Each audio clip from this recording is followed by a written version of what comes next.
Assalamualaikum warahmatullahi wabarakatuh. Selamat pagi, salam sejahtera, dan salam pengadaan. Selamat bergabung, Bapak Ibu peserta kelas daring pembayaran kontrak PBJP yang bersumber pada APBD di akhir tahun. Dan selamat pagi kepada Bapak Kadir sebagai narasumber hari ini. Alhamdulillah, puji syukur kita panjatkan ke hadirat Tuhan Yang Maha Esa. Karena berkat rahmat dan hidayahnya, maka hari ini kita masih bisa bertemu walaupun secara virtual. Baik, sebelum kita mulai, mari kita berdoa menurut agama dan kepercayaan masing-masing. Semoga kegiatan hari ini berjalan dengan lancar dan membawa manfaat dan berkah untuk kita semua. Berdoa disilahkan.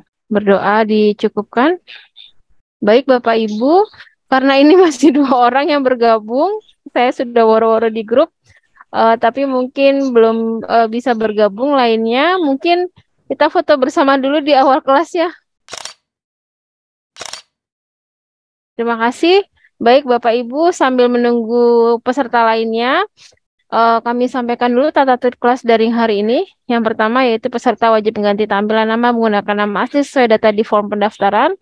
Kemudian mohon untuk mengaktifkan video dan mengaktifkan mode bisu atau mute selama acara berlangsung. Direkomendasikan menggunakan headset atau earphone agar suara bisa terdengar jelas. Kemudian nanti untuk pemaparan akan kami bagikan link Slido. Bapak Ibu bisa bertanya melalui link Slido, nanti akan kami bacakan. Bagi peserta yang akan izin ke toilet, mohon disampaikan di kolom chat dan dimohon untuk tidak merokok di depan layar Zoom. Baik, selanjutnya langsung saya berikan waktu kepada Pak Kadir untuk memberikan pemaparan hari ini. Silakan Bapak. Terima kasih Mbak Obi. Assalamualaikum warahmatullahi wabarakatuh. Baik, untuk materi hari ini kita akan berbicara ya, materi secara umum adalah pembayaran terkait dengan pembayaran di akhir tahun terkait dengan pengadaan barang jasa yang bersumber pada APBD ya. Dan Bapak Ibu, untuk materi hari ini kita memang tidak tidak berfokus hanya pada pengadaan barang jasa, tetapi pada pagi hari ini atau sesi kali ini kita akan berbicara sedikit tentang keuangan daerah, sedikit tentang pengadaan barang jasa, dan menyinggung terkait dengan aturan-aturan yang lain. Nah, pada sesi hari ini kita lebih banyak diskusi ya Bapak Ibu. Jadi terkait dengan hari ini kita lebih banyak diskusi. Kenapa? Karena memang kalau kita namanya bimbingan teknis itu biasanya memang kita ada bimbingan dan waktunya tidak cukup hanya 2 jam saja, tetapi lebih banyak lagi. Nah, dikarenakan memang waktu yang tidak mencukupi ya, jadi mungkin saya akan cerita, kemudian saya akan berinteraksi dengan Bapak Ibu semua. Monggo kalau nanti ada pertanyaan. Mohon izin perkenalkan dulu, nama saya Abdul Qadir. Saya kebetulan pegawai negeri sipil di pemerintah Kabupaten Pasuruan. Dalam pengadaan barang jasa ini, dalam dunia pembayaran yang terkait dengan pengadaan barang dan juga terkait dengan pembayaran atau keuangan daerah, saya sudah pernah menjadi KPA, sudah pernah menjadi PPK, juga sudah ada di UKPBJ, dulu namanya ULP, ya. Jadi kemudian sudah pernah jadi pejabat pengadaan, jadi PPTK, PPHP, tim teknis, bahkan pengelolaan barang daerah juga sudah pernah ya. Jadi memang saya lebih ke arah praktisi daripada akademisi. Nah, di bidang akademisi ya, saya mendapat banyak materi terkait pengadaan barang jasa dari Lembaga Kebijakan Pengadaan Barang dan Jasa, di mana oleh LKPP saya dipercaya sebagai fasilitator atau trainer pengadaan barang jasa, juga sebagai pemberi keterangan ahli, kemudian advisor pengadaan barang jasa, mediator, dan juga sebagai pendamping kontrak pengadaan barang jasa. Sementara kalau untuk organisasi, saya organisasi di IAPI, terutama IAPI DB Jatim, kemudian di FAKBI, Forum Ahli Kontrak Pemerintah Indonesia, kemudian di Ikatan Kekeluargaan Narasumber Pengadaan Barang Jasa Indonesia. Nah, untuk materi kita pada pagi hari ini memang tidak murni pengadaan barang dan jasa, tetapi kita bersinggungan antara keuangan dan juga pengadaan barang dan jasa. Nah, jadi kita nanti akan sedikit bersinggungan dengan PP 12, Permendagri 77, ya. Termasuk juga nanti kita akan bersinggungan terkait dengan pengadaan barang dan jasanya. Nah, di PMDN 77 tahun 2020 ini ya, Bapak Ibu, di sana itu kalau dulu pedoman pengelolaan, kemudian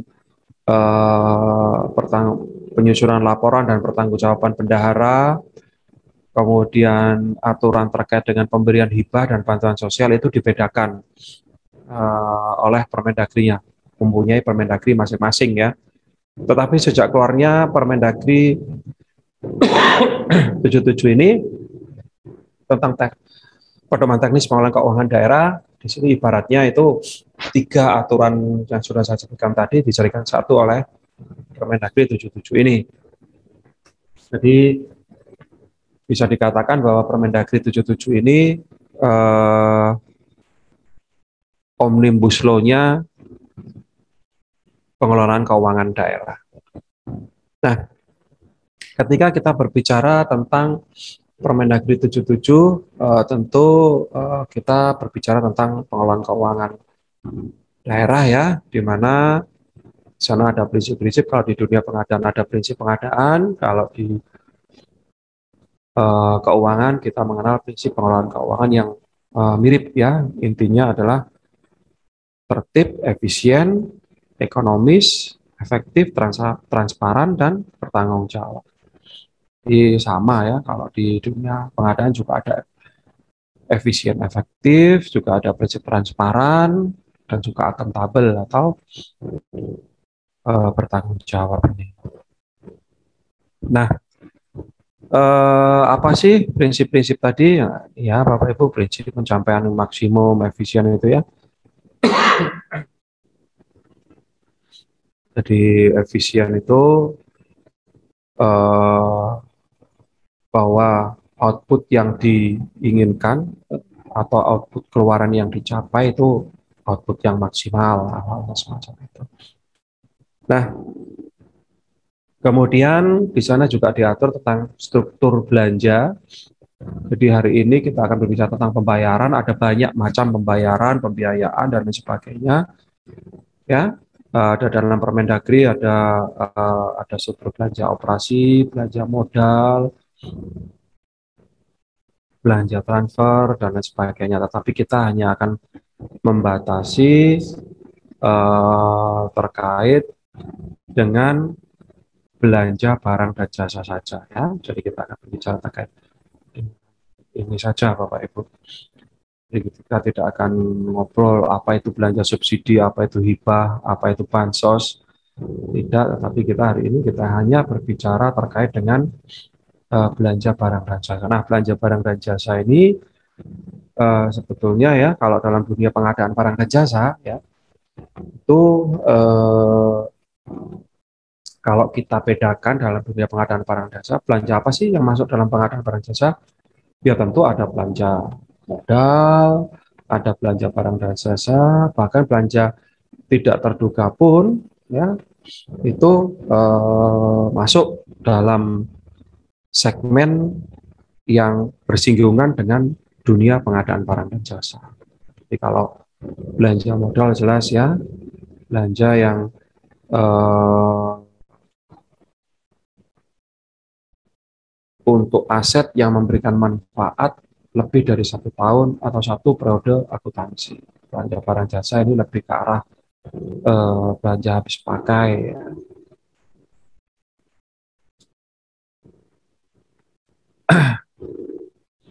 Kemudian, nah di sana juga diatur terkait dengan asas-asas umum pelaksanaan APBD ya. Dari semua asas ini yang hari ini mungkin akan kita bahas, yang akan bersinggungan dengan materi kita hari ini, hanya terkait dengan penerimaan yang menyatakan penerimaan SKPD dilarang digunakan langsung untuk pembiayaan pengeluaran, ya, kecuali ditentukan lain oleh peraturan perundang-undangan. Ini nanti akan bersinggungan dengan apa? Dengan denda. Ya kan, denda itu nanti apakah benar masuk di penerimaan? Kita bahas. Kemudian juga kalau misalkan ada pencairan jaminan pemeliharaan, apakah bisa langsung dicairkan untuk dipergunakan memperbaiki? Nanti akan kita bersinggungan di sana. Bukan berikutnya pengeluaran tidak dapat dibebankan pada anggaran belanja jika dalam APBD tidak tersedia atau tidak cukup, ya, kecuali dalam darurat. Ini nanti terkait dengan di akhir tahun ya, Pak, ini biasanya di akhir tahun begini, di akhir tahun dan awal tahun itu pada kebingungan semua, terutama terkait pengadaan makanan tahanan, makanan pasien, gitu kan ya, dan juga kegiatan-kegiatan yang harus jalan di awal tahun. Itu harus seperti apa? Ini asas-asas yang berhubungan dengan itu, dengan permasalahan yang saya sampaikan tadi adalah bahwa pengeluaran tidak dapat dibebankan pada anggaran belanja jika dalam APBD tidak tersedia atau tidak cukup. Itu nanti yang akan melandasi pasal di pengadaan barang dan jasa. Di sebelum kita masuk ke materi tersebut, di sana ada pengelolaan keuangan daerah ya. Jadi ada BPK SKPD, ada BUD, ada pasal semacam itu ya, Bapak Ibu. Nah, ini silakan dipelajari nanti terkait dengan itu. Nah, saya mungkin akan sedikit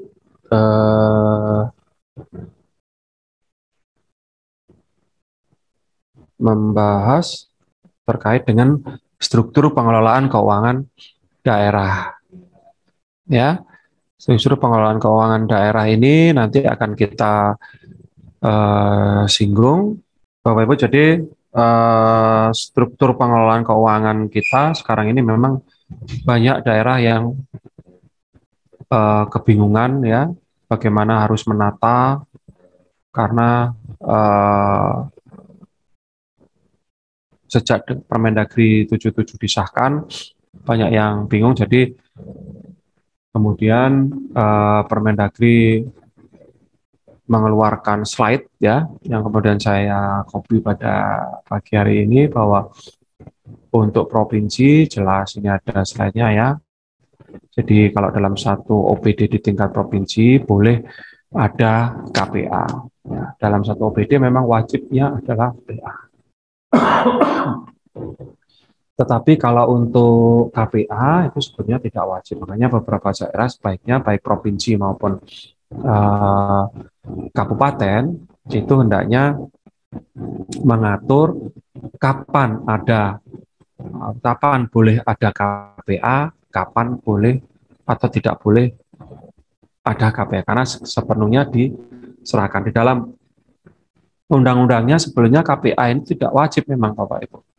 Jadi itu merupakan option, pilihan yang harus dipilih.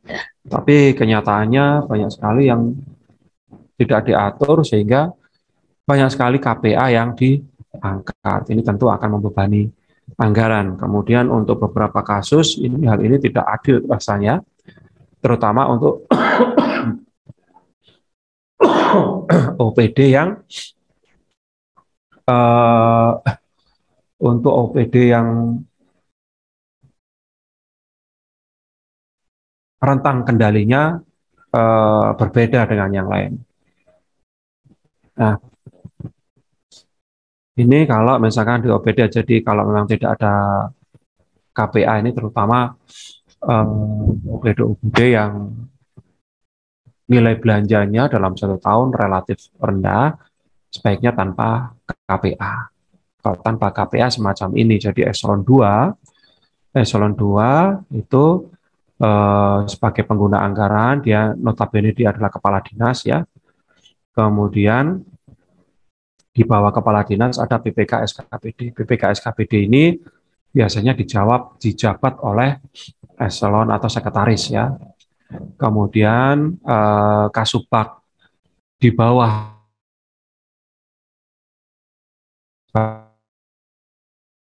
sebagai PPTK.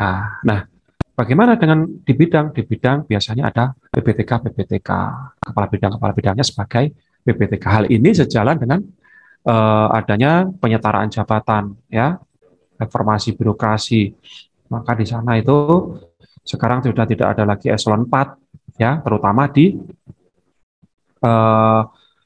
kalau di dinas itu di bidang itu sudah tidak ada lagi eselon 4, yang ada cuma eselon 3. Eselon 4 menjadi jabatan fungsional. Sementara kalau di sekretariat dinas itu masih dimungkinkan adanya pejabat eselon 4. Ya. Nah, sehingga di Permendagri untuk menjadi seorang pengelola keuangan di bidang ya menjadi PPTK itu agak sedikit kesulitan karena di sana. Kenapa kesulitannya? Karena di Permendagri dikatakan bahwa yang boleh menjadi PPTK itu adalah pejabat struktural. Boleh pejabat fungsional, tetapi aturannya tetapi ketentuannya siapa saja yang boleh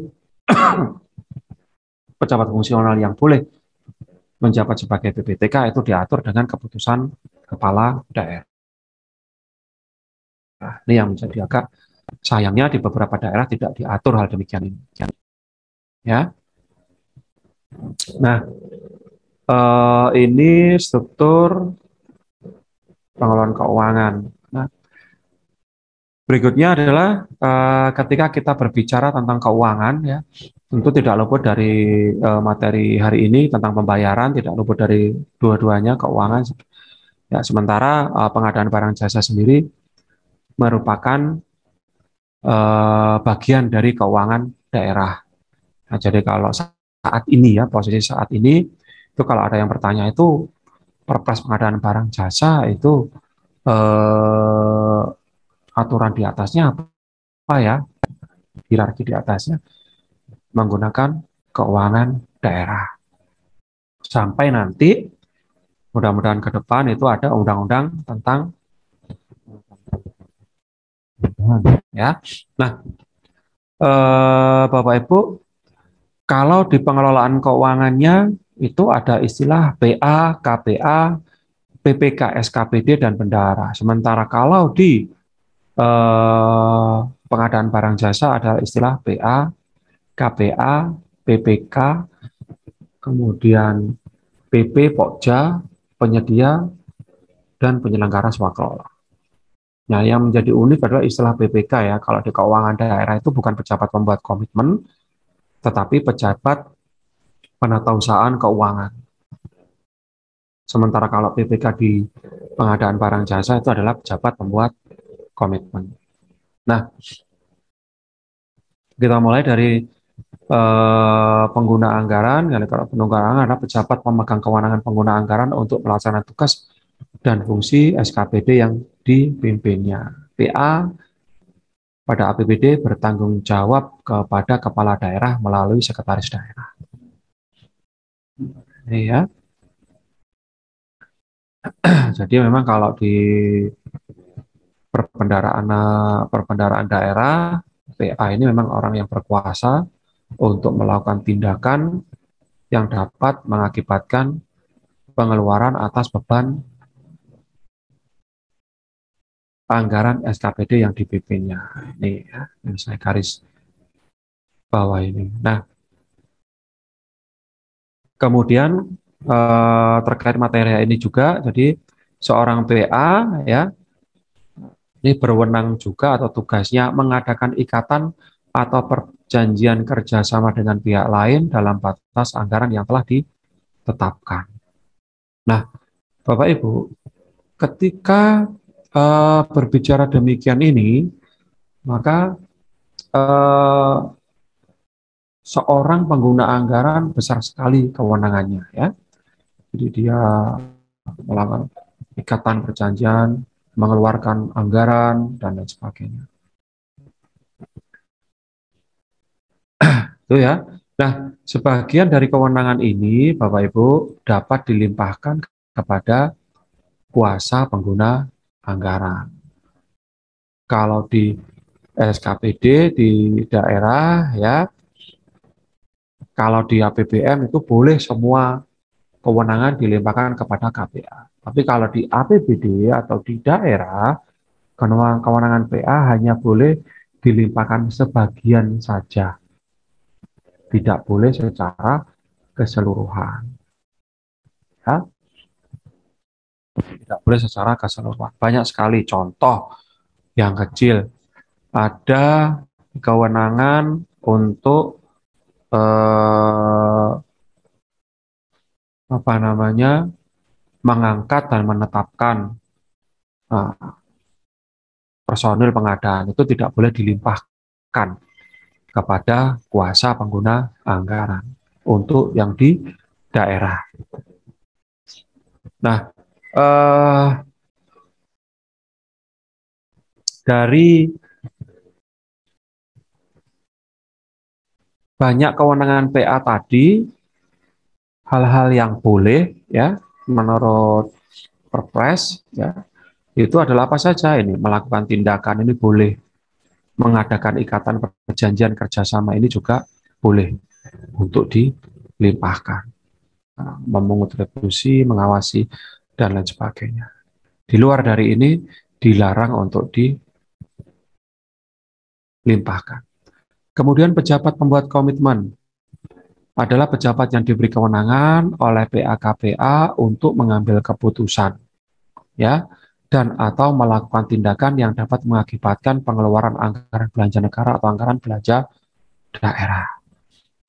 Jadi ini memang tidak bisa tiba-tiba muncul ya. Makanya saya tadi di awal dikatakan bahwa hierarki di atasnya dari Perpres pengadaan barang dan jasa itu adalah mengacu pada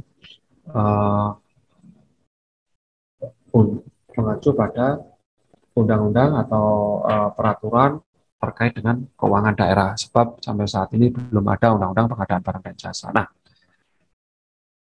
sehingga pejabat pembuat komitmen ini memang orang yang tidak bisa ada sendiri, tapi dirunut melalui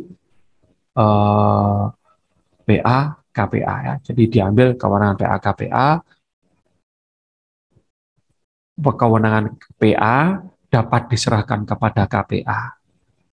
Nah, tetapi penyerahan untuk terkait dengan pengadaan barang saja diwajibkan oleh Perpres untuk diserahkan kepada pejabat pembuat komitmen. Ini Perpres mengatakan demikian. Urusan pengadaan barang jasa, kewenangan PA serahkan kepada pejabat pembuat komitmen.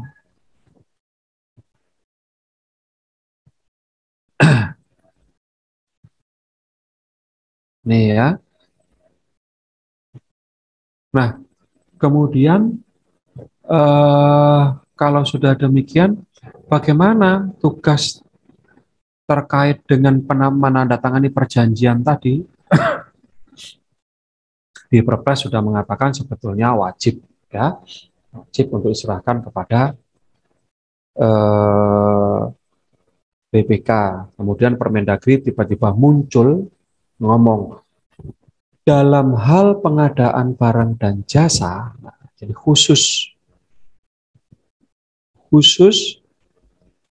ya khusus pengadaan barang dan jasa, maka KPA bertindak sebagai PPK khusus, ya, khusus dalam pengadaan barang dan jasa. Nah, Pak, bagaimana kalau misalkan ya sekarang ini sudah beragam ya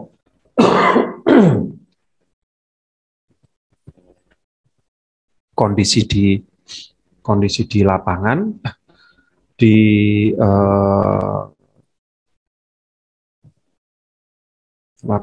di kondisi di beberapa daerah, ternyata pemahaman terkait dengan Perpres dan Permendagri 77 ini memang beragam, dan itu semuanya benar. Pertama, pemahaman pertama, ada OPD yang memang benar-benar tidak ada pejabat pembuat komitmen. Semuanya langsung kepada KPA. Boleh, boleh. Acuannya apa? Acuannya Permendagri 77. Jelas, ya. Kemudian tetapi ada beberapa daerah pula yang tetap kekeh bahwa di OPD itu tetap harus ada pejabat pembuat komitmen. Jadi ada pejabat pembuat komitmen. Boleh, boleh. Acuannya kepada siapa? Kepada Perpres. Sebab di Perpres itu disebutkan, ya. Jadi di sana itu bahwa kemenangan sebetulnya seperti saya katakan tadi, kewenangan terkait pengadaan barang jasa wajib diserahkan kepada BPKOM. Jadi boleh, boleh. Tetapi karena Permendagri keluar lebih dulu, maka mau menggunakan Permendagri ataupun menggunakan Perpres diperkenankan. Kemudian Perpres, untungnya Perpres juga ada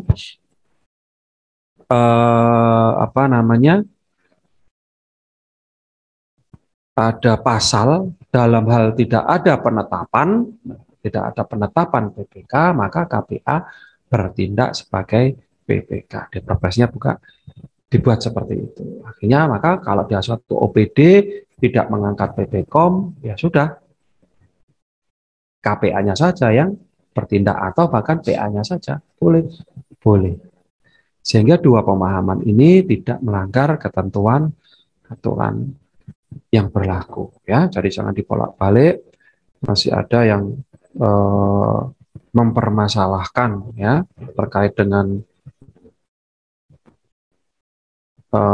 ada dan tidak adanya PPK ini. Nah, terkait pengadaan barang jasa, melakukan tindakan yang mengakibatkan pengeluaran, mengadakan perikatan atau perjanjian, ini yang diperkenankan. Boleh, ya. Nah,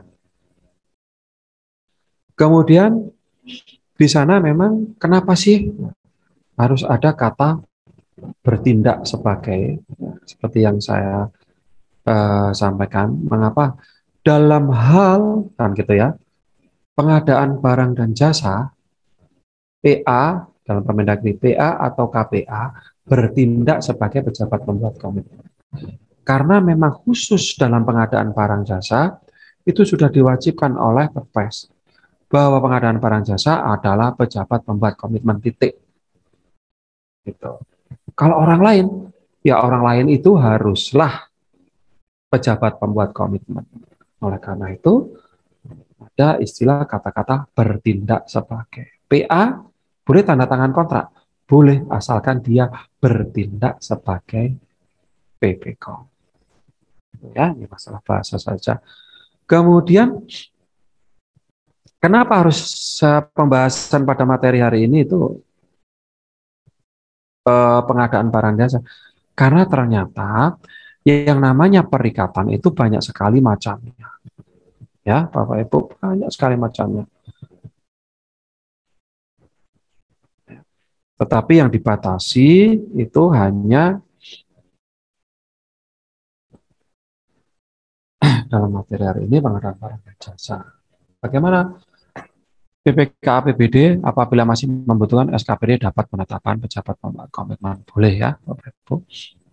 Nah, berikutnya apa sih perikatan? Perikatan adalah aturan yang mengatur hubungan dalam harta kekayaan dan lain sebagainya. Kalau perikatan menurut Profesor Subakti adalah suatu hubungan hukum antara dua orang atau pihak berdasarkan mana pihak yang satu berhak menuntut sesuatu hal dari pihak lain dan pihak lain yang berkewajiban untuk memenuhi tuntutan itu. Jadi intinya kalau menurut KUH Perdata, Bapak Ibu, yang namanya perikatan itu adalah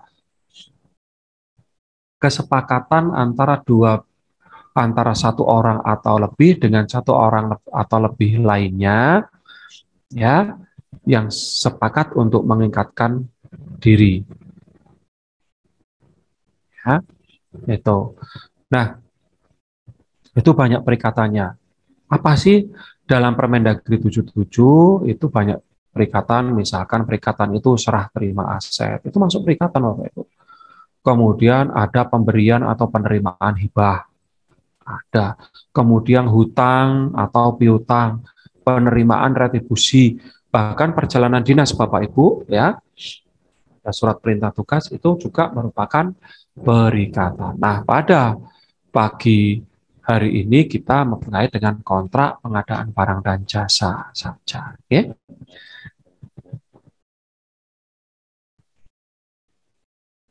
Ini sudah saya bahas ya, Bapak Ibu. Nah, berikutnya adalah terkait dengan pejabat pelaksana teknis kegiatan atau PPTK. Istilah ini di dalam Perpres merupakan istilah baru, tetapi ini adalah istilah yang sangat awam di rezim keuangan daerah. Sebab memang kalau untuk di keuangan negara, untuk KL, itu istilah PPTK ini menjadi berbeda dengan apa yang kita pahami, ya. Jadi kalau PPTK di dalam keuangan daerah itu adalah pejabat pelaksana teknis kegiatan yang selanjutnya atau disebut dengan PPTK. Adalah pejabat pada unit SKPD yang melaksanakan satu atau beberapa kegiatan asal sub kegiatan dari suatu program sesuai dengan bidang tugasnya. Itu adalah seorang PPTK. Nah, dari sini sebetulnya dia itu bertanggung jawab terhadap kegiatan. Ingat ya, yang dimaksud kegiatan itu bukan kegiatan-kegiatan misalkan ada pengadaan komputer, bukan kegiatan pengadaannya, tetapi kegiatan atau sub kegiatan dari seluruh dari program yang dia punya. Misalkan Bapak Ibu memiliki program pengentasan kemiskinan. Dalam rangka mengentaskan kemiskinan, tentu ada kegiatan-kegiatan, misalkan ada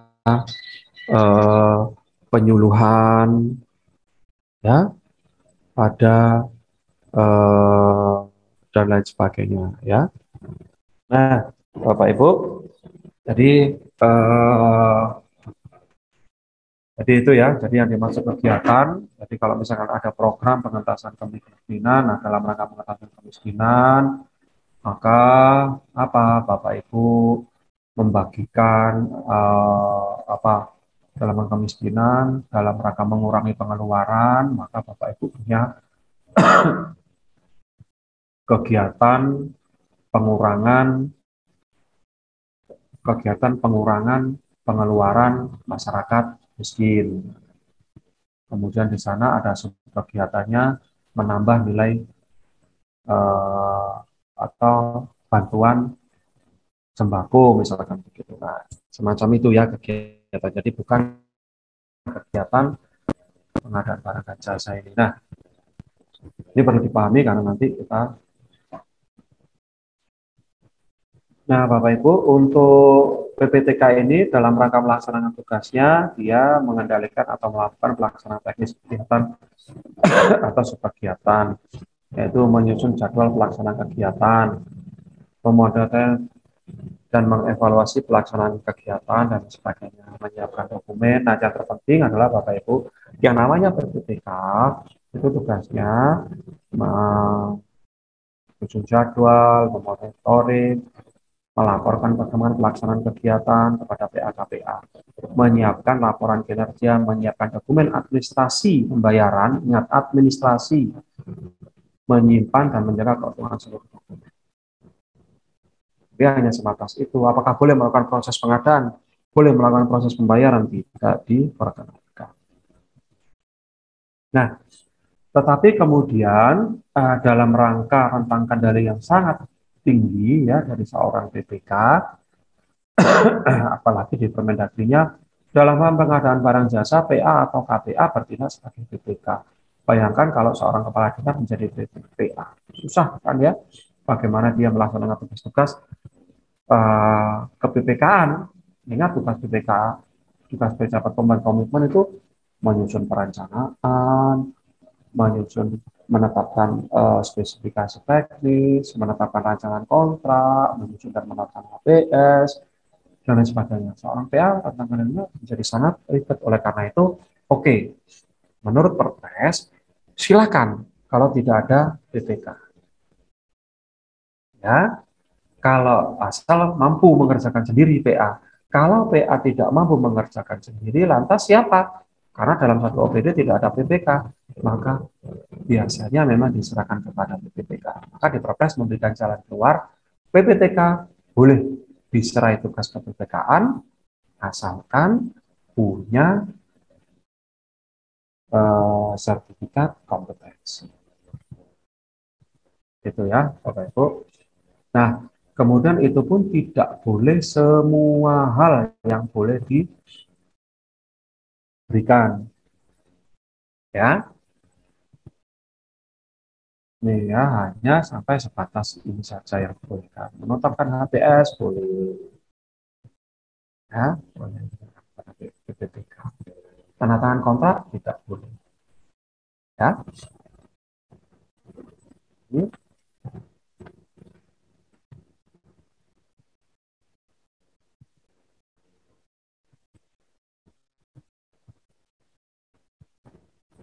kemudian tadi ada istilah pengelolaan keuangan, ada istilah PPK SKPD. PPK SKPD adalah pejabat penata usaha keuangan yang tugasnya melaksanakan fungsi tata usaha keuangan sesuai dengan ruang lingkup tugas dan kewenangan di SKPD. Ya, Bapak Ibu. Nah, ini tugasnya BPK SKPD. Intinya BPK SKPD dilarang untuk melakukan memungut pajak, memungut retribusi, merangkap sebagai bendahara, atau sebagai BPTK dilarang. Kemudian bendahara ada dua, yaitu bendahara pengeluaran dan bendahara penerimaan. Ya, Bapak Ibu. Nah, untuk bendahara pengeluaran ini yang mungkin nanti sangat bersinggungan dengan materi kita hari ini, yaitu bendahara pengeluaran, di mana dia tugasnya mengajukan permintaan pembayaran, menerima dan menyimpan UPG, UTU, dan lain sebagainya. Nah, ini dari gambaran para pengelola keuangan tadi sebetulnya yang paling ideal seperti apa? Yang paling ideal adalah seperti ini ya, Bapak Ibu. PA itu bertindak atau PA dia sendiri. Yang bertindak sebagai PPK itu sebaiknya KPA, artinya sekretaris. Ya, sebagai KPA. Kemudian atau kalau tidak itu adalah kepala bidang sebagai KPA, di bawahnya sebagai PPTK. Itu mungkin yang terkait dengan pengelola keuangan yang bisa saya sampaikan. Ya, mohon maaf kalau tidak terlalu detail ya, Bapak Ibu, karena memang materi kita lebih ke arah pembayaran ya di akhir tahun, ya, Bapak Ibu. Berikutnya pelaksanaan pengadaan barang dan jasa ya, Bapak Ibu. Nah, dalam rangka pelaksanaan pengadaan barang dan jasa ada ketentuan-ketentuan umum dalam peraturan terkait keuangan, yaitu bahwa setiap pengeluaran harus didukung bukti yang lengkap dan sah. Ya, itu yang akan kita lebih ke hari ini ya. Kemudian Yang jelas adalah pelaksanaan belanja memuat informasi, aliran data, serta penggunaan dan penyajian dokumen yang dilakukan secara elektronik. Dalam Permendagri 77 sudah diamanatkan demikian, makanya nanti setelah Permendagri 77 sudah ada uji coba ya, SIPD. Nah, ini dalam rangka pelaksanaan dari Permendagri 77. Kemudian di beberapa daerah sudah berinovasi, bahkan sekarang ini sudah ada aplikasi terkait dengan permintaan pembayaran, kemudian proses pembayaran itu sendiri. Ada mekanisme-mekanisme, bahkan nanti ke depan semoga segera Bapak Ibu, bahwa untuk pembayaran ini sudah tidak perlu lagi menggunakan mekanisme manual seperti saat ini. Ya, untuk yang kecil-kecil kan sekarang harus menggunakan OPGUTU. Nanti ke depan kita tidak ada lagi pembayaran sama sekali secara tunai, tapi menggunakan bentuk tunainya sudah menggunakan KKP, kartu kredit pemerintah. Ya, karena memang saat ini dengan tunai ini masih rawan penyalahgunaan, rawan terjadinya resiko kehilangan, salah hitung, dan lain sebagainya. Jadi kurang akuntabel. Nah, sebab mekanismenya memang di daerah ada mekanisme tanpa uang panjar ataupun mekanisme dengan uang panjar. Ya. Jadi kalau mekanisme LS sudah enak ya. Dari RKUD, rekening kas umum daerah, sudah bisa langsung ke pihak ketiga. Ya. Tapi kemudian kalau yang menggunakan uang panjar tentu melalui bendahara pengeluaran. Ya, bendahara pengeluaran yang biasanya uangnya diambil oleh PPTK melalui NPD. Nah, bagaimana mekanismenya? PPTK menerima uang panjar dari bendahara. Ya, sebetulnya ini sudah tidak boleh melalui tunai ya, Bapak Ibu, tetapi PPTK menerima itu sudah harus melalui non tunai PPTK. Kemudian PPTK melakukan belanja dan mendapatkan bunyi yang sah sebagai syarat keabsahan. PPTK menyusun rekapitulasi belanja. Ya, tapi memang ini agak sedikit bersinggungan dengan proses pengadaan barang dan jasa. Kalau tanpa uang panjar, ya Bapak Ibu, di dalam Permendagri, saya tidak berbicara di Perpres, PPTK melakukan belanja dan melakukan transaksi dengan pihak penyedia. Ya, kemudian setelah melakukan transaksi, mendapatkan bunyi belanja, kemudian PPTK menyiapkan NPD, setelah menyiapkan NPD sama PKPA untuk mendapat persetujuan. Setelah NPD disetujui, sampaikan kepada bendahara. Kemudian PPTK menyerahkan rekapitulasi belanja. Barulah kemudian PPTK membayar ke rekening penyedia. Ini yang masih banyak daerah belum digunakan. Ya, tetapi beberapa daerah ada yang sudah sama sekali tanpa ada uang tunai. Karena memang mekanismenya di dalam Permendagri 77 sudah tidak ada lagi PPTK yang menyimpan uang. Ya, Bapak Ibu. Nah, ini terkait dengan permintaan pembayaran, ya. Nah, jadi tadi sudah disampaikan ya Bapak Ibu bahwa mekanismenya memang ada mekanisme uang panjar dan non uang panjar. Kalau pembayaran langsung atau LS atau non panjar adalah pembayaran langsung kepada bendahara pengeluaran atas dasar perjanjian kerja, surat tugas atau surat perintah kerja lainnya. Nah, Bapak Ibu, oleh karena itu berapapun nilainya yang menggunakan LS ya, langsung kepada penyedia untuk proses pengadaan barang dan jasa harus ada dasarnya surat perjanjian. Pak, bagaimana kalau nilainya 10 juta? Bukankah di sana tidak ada surat perjanjiannya? Maka yang demikian itu tetap wajib dibuatkan. Apakah harus dokumennya dilengkapi kayak yang 200 juta? Tidak. Hanya dicukupi sesuai dengan kebutuhan untuk LS saja. Itu ya, kalau untuk pengadaan barang jasa. Sebab LS ini tidak eh, LS ini tidak dimaksudkan hanya untuk pengadaan barang jasa saja, tetapi banyak untuk gaji dan tunjangan, ya. Kemudian kepada pihak ketiga lainnya, misalkan perjalanan dinas. Nah, ini perjalanan dinas masih banyak yang menggunakan uang tunai. Coba Bapak Ibu ya, kalau di OPD-nya masih menggunakan tunai, diingatkan. Itu sudah tidak boleh ada tunai, betulnya ya. Bapak Ibu ya, jadi kalau LS itu memang harus ada surat perjanjiannya atau minimal SPK. Bagaimana kalau yang berbentuk kwitansi tidak diperkenankan menggunakan LS? Pak, saya kepengen menggunakan LS. Boleh, boleh. Padahal itu berbentuk kwitansi. Begitu pembayaran diubah menjadi LS, maka silakan dilengkapi dengan kontrak ya.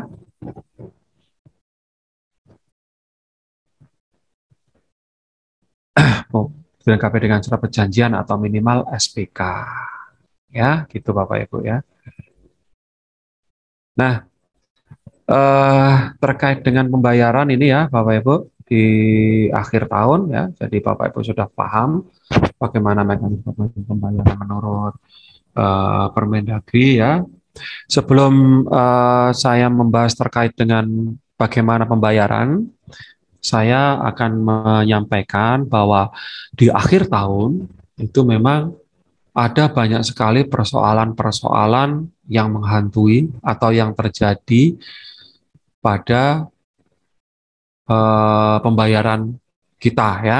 Jadi kalau boleh saya kelompokkan, boleh saya ambil 7 yang teratas ya, bahwa di akhir tahun itu permasalahan yang menjadi sengketa biasanya yang pertama di urutan pertama itu adalah terkait dengan pemutusan kontrak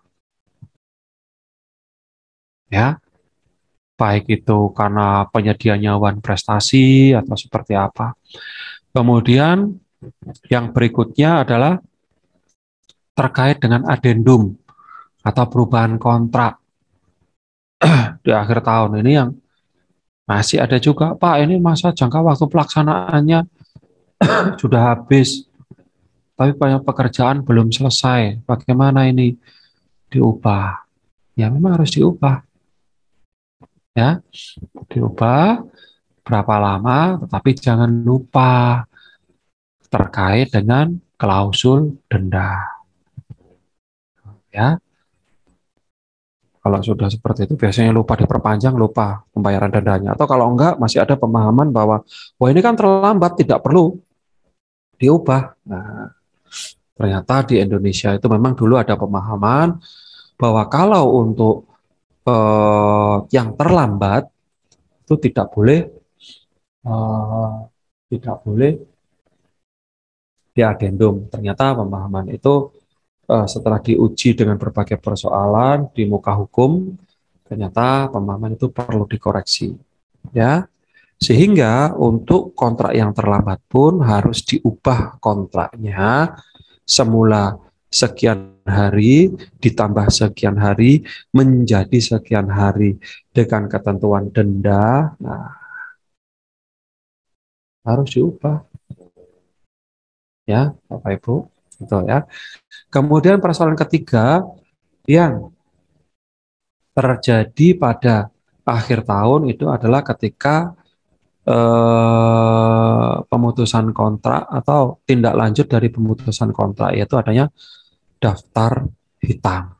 Biasanya memang kalau daftar hitam ini bermasalah. Permasalahannya apa? PA terlambat diberitahu sehingga PA terlambat mengusulkan. Kemudian yang berikutnya adalah pembayaran prestasi pekerjaan. Ya, tentu dengan perhitungan uang mukanya ya, yang sering terjadi di akhir tahun. Wah, ini mau akhir tahun, pekerjaan masih 90%. Ya udahlah, berita acaranya saya bayar 100%. Berita acaranya saya buat 100%. Tidak seperti itu ya, Bapak Ibu. Ini akan menimbulkan masalah. Kemudian pengenaan sanksi, seperti tadi, sanksi daftar hitam atau denda. Yang menjadi masalah berikutnya adalah keadaan kahar atau peristiwa kompensasi. Ingat, sekarang kita musim hujan. Ya, banyak sekali praktek-praktek atau banyak sekali kondisi-kondisi yang memerlukan perhatian terkait dengan cuaca yang umumnya itu eh, umumnya cuacanya hujan. Kemudian juga terkait penyesuaian harga. Ini yang sekarang lagi tren ya, Bapak Ibu. Mungkin yang dari banyak pekerjaan konstruksi yang gede-gede sekarang ini lagi banyak penyedia lagi berharap penyesuaian harga. Kenapa? Sudah akhir tahun. Yang berikutnya adalah kenaikan BBM kemarin. Banyak penyedia yang kolaps, tidak bisa meneruskan pekerjaannya. Betul ya. Nah, ini itu tadi adalah hal-hal yang umumnya terjadi ya di akhir tahun ya. Sebetulnya banyak sekali yang terjadi ya. Eh, Permasalahan-permasalahan yang dihadapi para pihak ya atau yang dihadapi para pelaku pengadaan barang dan jasa terkait dengan proses pengadaan barang dan jasa itu sendiri. Pertama, misalkan PPK ada yang mengeluh tidak terpenuhinya anggaran, ya. Kemudian tidak cukup waktu. Bapak Ibu ingat ya, pejabat pembuat komitmen itu adalah pejabat yang kompeten. Ya, ketika ada persoalan-persoalan itu harus siap. Siap apa? Siap terhadap konsekuensinya dalam menghadapi persoalan. Sebab banyak sekali yang terjadi tidak mau bermasalah saat ini. Ya, contoh ini, tidak ada anggaran untuk perjalanan dinas, survei harga, dan lain sebagainya. Akhirnya apa yang dilakukan? Ya sudahlah, ada petunjuk dari pimpinan. Nanti kira-kira calon pemenangnya CVA. Direktur CVA diajak untuk survei.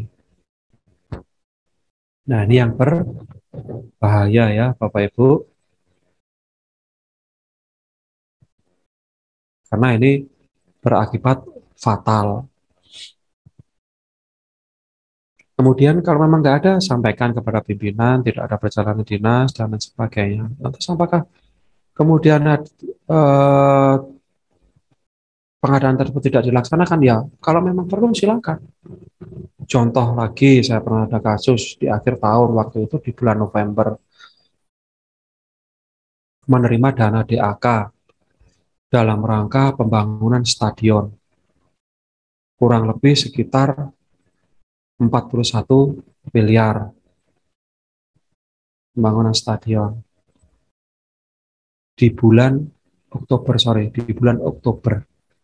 Nah, ini proses tendernya saja berapa bulan, berapa hari. Proses pelaksanaannya saja berapa hari. Minta kontrak 1 tahun. Nah, ya, seorang PPK bagaimana? Ketika di depan sidang, Bapak Ibu, ketika sudah ada persoalan, ya, maka tidak lain, PPK harus bertanggung jawab secara penuh. Kenapa dilaksanakan? Alasannya ya saya dipaksa pimpinan, Pak. Dipaksa itu seperti apa? Wong nggak diancam. Kecuali kalau diancam dibunuh. Beda lagi. Nah, itu ya. Jadi PPK ketika ada proyek-proyek Bandung Bondowoso kayak gini, maka Bapak Ibu bersiap apa? Bersiap untuk menolak. Ya memang konsekuensinya Kita harus jadi mampu memberikan argumentasi kepada pimpinan. Itu ya. Jadi jangan mau menjadi Bandung Bondowoso. Begitu di hadapan sidang bingung. Ya, itu ya. Jangan sampai terjadi karena kami para ahli selalu ngomong ya mestinya menolak PPK. Ya, kalau dihadapkan pada kasus-kasus yang demikian. Ini juga biasanya di akhir tahun ya, pekerjaan dilaksanakan dulu, proses tendernya belakangan. Ini jangan ya, Bapak Ibu. Kemudian keberatan seorang PPK ya. Ini juga. Jadi intinya seorang PPK harus siap menghadapi apapun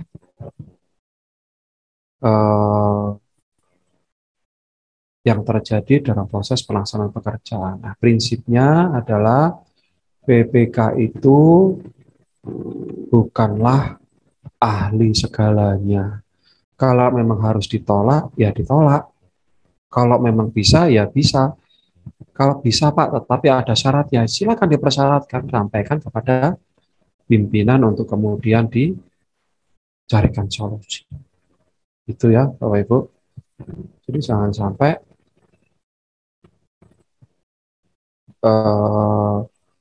Bapak Ibu yang menjadi korbannya. Ini juga seringkali terjadi ya, di akhir tahun penyedia itu ternyata meskipun kontrak jaminan pelaksanaannya sudah tidak berlaku. Maka temuan dari BPK apa? Temuan BPK-nya hilangnya potensi pendapatan negara atau pendapatan daerah dari pencairan jaminan. Nah, ini bahaya. Oleh karena itu, ketika akan berkontrak, menerima jaminan, segera jaminannya diklarifikasi. Kalau sudah, kemudian ada perpanjangan jangka waktu pelaksanaan, maka apa? Maka jangan lupa perpanjang pula jaminan pelaksanaannya. Karena kalau sudah begitu, dan itu pernah terjadi Bapak Ibu, bukan hanya pernah saja, tetapi memang kejadiannya memang miris hanya karena persoalan jaminan yang tidak bisa dicairkan kemana-mana sudah. Ya, ini yang sangat berbahaya bagi kita semua. Nah, ini juga ya yang terkait dengan, ingat tadi yang namanya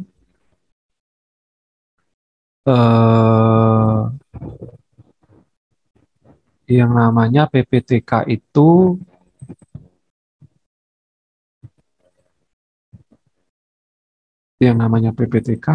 tidak ada kaitannya dengan proses pengadaan barang dan jasa. Tapi kenapa ada PPTK yang divonis bersalah? Sebab yang bersangkutan inilah yang mengkondisikan siapa pemenangnya.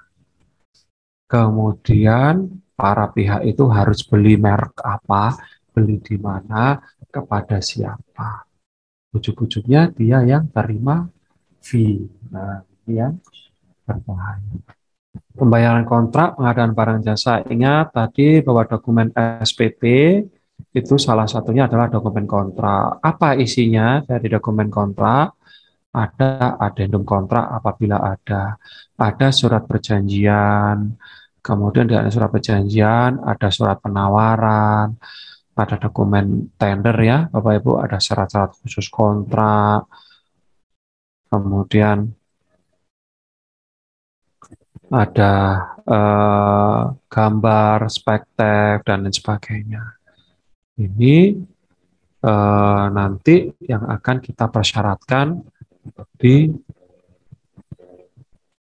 dokumen pembayaran, ya, surat permintaan pembayaran.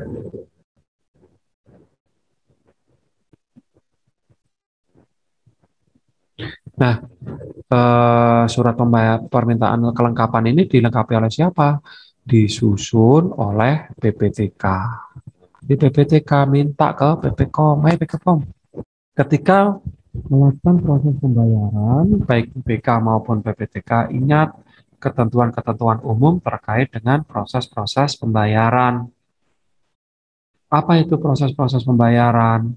Ketentuan umumnya apa? Pertama, setiap pejabat dilarang melakukan tindakan yang berakibat pada pengeluaran atas beban APBN APBD jika anggaran untuk membiayai pengeluaran tersebut tidak tersedia atau tidak cukup tersedia. Nah, ini ya Bapak Ibu. Kemudian keterlambatan pembayaran atas berkaitan dengan pelaksanaan dapat mengakibatkan pengenaan denda atau hukuman. Di pasal 3 ayat 3 ini menyebutkan kita PPK dilarang untuk melakukan perikatan sebelum cukup atau sebelum adanya anggaran. Cukup tersedia anggaran itu dapat dibuktikan dari mana? Dokumen pelaksanaan anggaran atau DPA. Kalau DPA-nya sudah sah, maka itu dianggap bahwa angka yang ada di dalamnya itu sudah angka yang pasti. Sehingga boleh melakukan penandatanganan kontrak asal tidak melebihi angka yang ada pada dokumen pelaksanaan anggaran. Ya, gitu. Nah, kemudian asas umum berikutnya adalah Pak, bagaimana kalau ada pembayaran yang melewati tahun anggaran Bapak Ibu? Apabila ada kontrak-kontrak yang ternyata lupa atau belum terbayarkan dan lain sebagainya. Sebetulnya para pihak itu masih memiliki hak tagih ya selama 5 tahun. Ya, selama 5 tahun. Jadi kalau ada penyedia, saya pernah ditanyai penyedia eh, itu lupa uang retensinya tidak dibayarkan. Akhir tahun, ya saya nggak tahu ceritanya seperti apa, tetapi waktu itu jaminan pemeliharaannya diganti dengan retensi, sehingga retensinya ini tidak terbayarkan sampai beberapa tahun. Dari sisi akuntansi ini tidak dapat dikatakan sebagai pemasukan karena itu hak penyedia, sementara dari sisi pengeluaran tidak dapat dikeluarkan karena sudah melewati tahun anggaran, dan itu adalah pengganti jaminan pemeliharaan, yaitu uang retensi. Maka sebetulnya solusinya adalah penyedia dapat menagih atas jaminan pemeliharaan tersebut atau uang retensi tersebut selama maksimal 5 tahun. Jadi selama sebelum 5 tahun, sebelum melewati 5 tahun, silakan ditagihkan. Boleh dibayar? Boleh.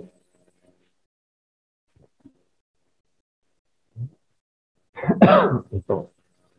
Bahkan ada beberapa daerah itu yang mengeluh banyak PPK itu yang nggak tahu ceritanya seperti apa, banyak uang retensi seperti ini yang tidak terbayarkan. Ya sudah, minta saja itu penyedianya untuk nagih. Kemudian bayarkan, selesai. Ya.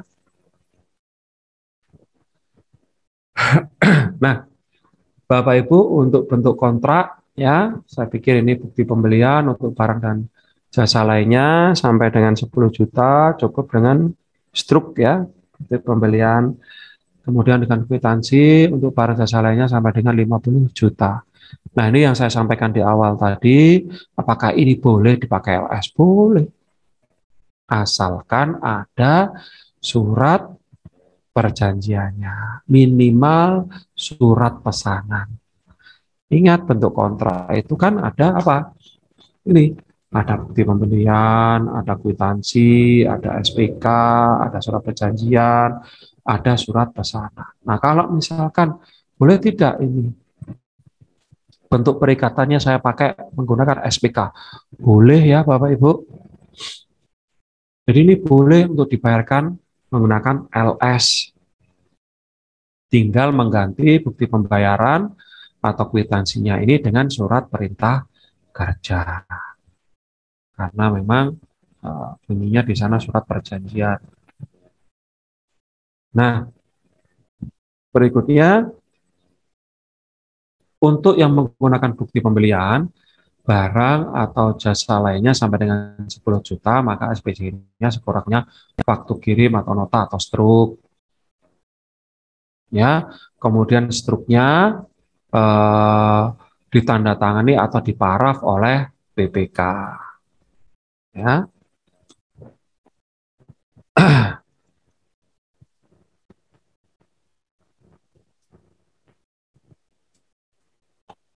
Nah, kemudian yang berikutnya adalah kwitansi.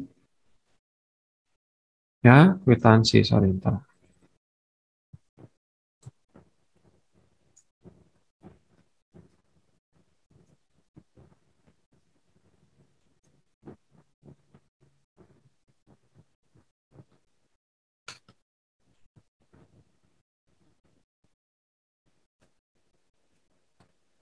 Nah, ya. Kemudian kwitansi, ingat kwitansi di sini sebagai bukan bentuk pembelian. Pak, kalau beli di Indomaret, misalkan begitu kan nggak ada kwitansi, boleh tanpa kwitansi silahkan. Yang penting faktur atau struk dari Indomaret tadi diparaf oleh BPK sebagai tanda mengetahui. Memang untuk yang 10 juta ini lebih tepat kalau menggunakan mekanisme dengan uang panjar ya Bapak Ibu. Dengan uang panjar.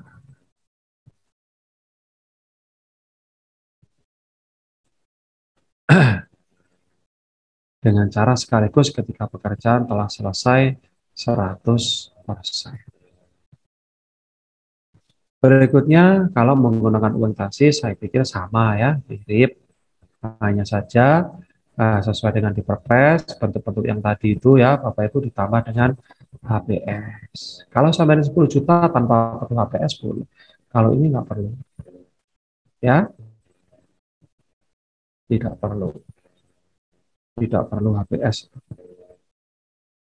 Jadi kalau sampai dengan 10 juta ya harus menggunakan HPS. Kemudian ada pembayaran, kwitansi, ya. Memang metode yang lebih tepat menggunakan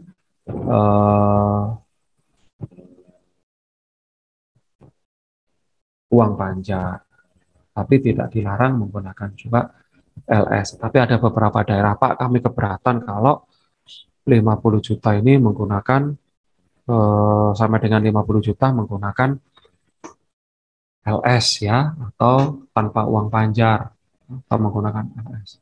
Lantas bagaimana? Tapi harus LS, boleh. Maka persyaratannya nanti ditambah tadi ya, surat perjanjian sebagaimana dalam. Nah, berikutnya yang menggunakan bentuk surat perjanjian. Kalau sudah seperti ini sudah lengkap ya. Ada SPPS, PEKTEK, KAK, permohonan. Nanti ada proses pengadaan langsung yang dilakukan oleh pejabat pengadaan. Ya, itu boleh. Kalau surat perjanjian lebih kompleks lagi.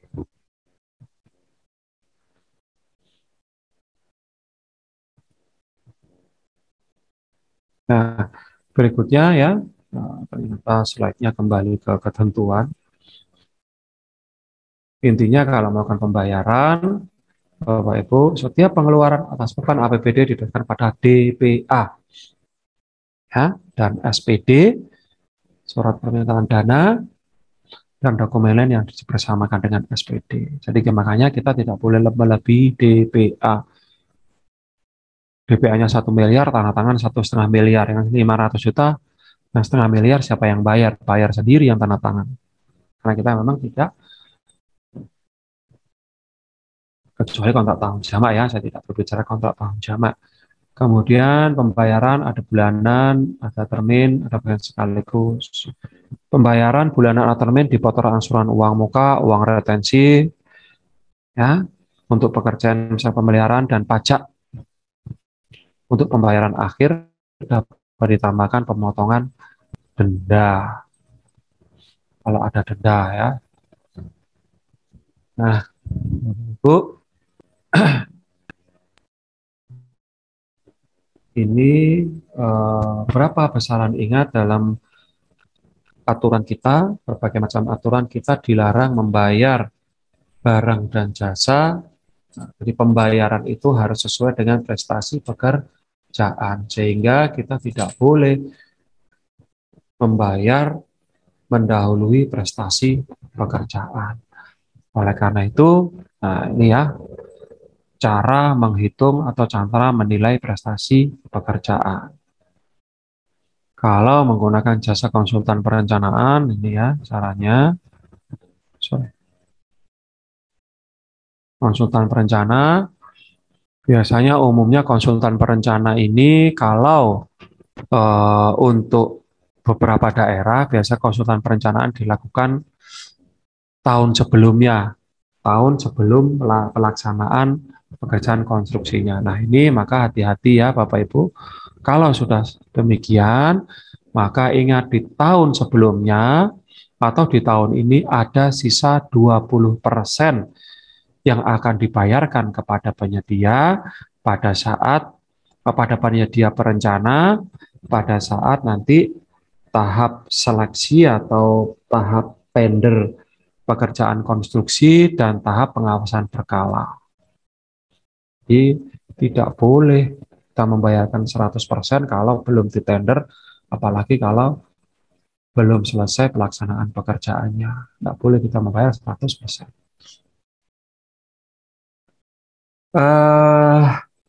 Berikutnya terkait dengan denda ya. Denda, kemudian jaminan seperti yang saya sampaikan di awal tadi ya, bahwa kalau untuk denda, apa sih denda itu? Ternyata menurut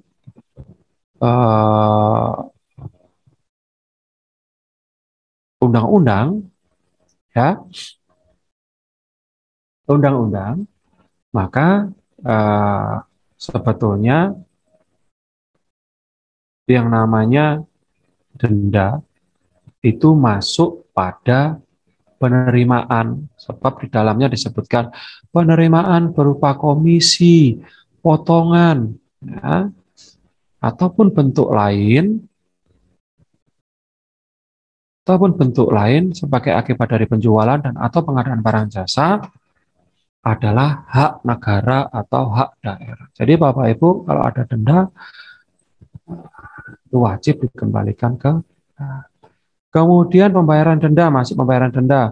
Kelompok pendapatan asli daerah dibagi menurut jenis pendapatan yang terdiri atas D. Lain-lain pendapatan asli daerah. Apa? Ada pendapatan, poin G ya, ada pendapatan atas denda keterlambatan pekerjaan. Ya, tuh. Kemudian di poin J juga ada terkait dengan pendapatan hasil eksekusi atas jaminan. Jadi pendapatan dan jaminan ini merupakan lain-lain pendapatan asli daerah yang sah. Makanya kalau ada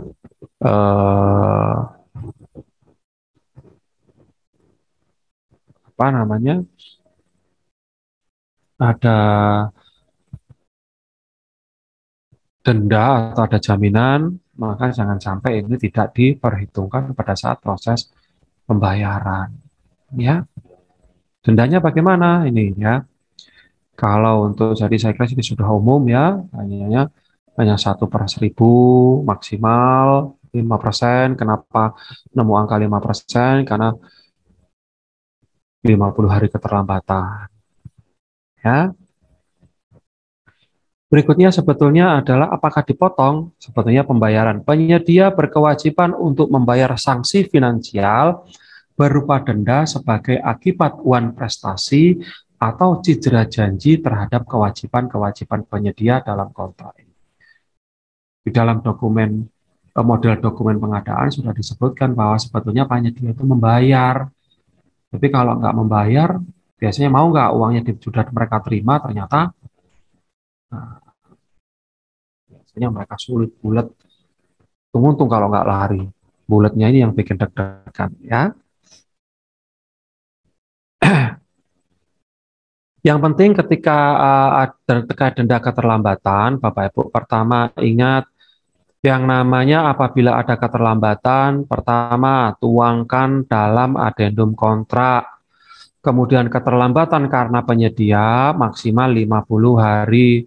Jangan kalau kemarin atau di tahun 2019 sebelum ada Permendagri 77 itu semuanya ada, oh Pak boleh 50 boleh 90, tetapi untuk saat ini cukup 50 hari saja ya Bapak Ibu.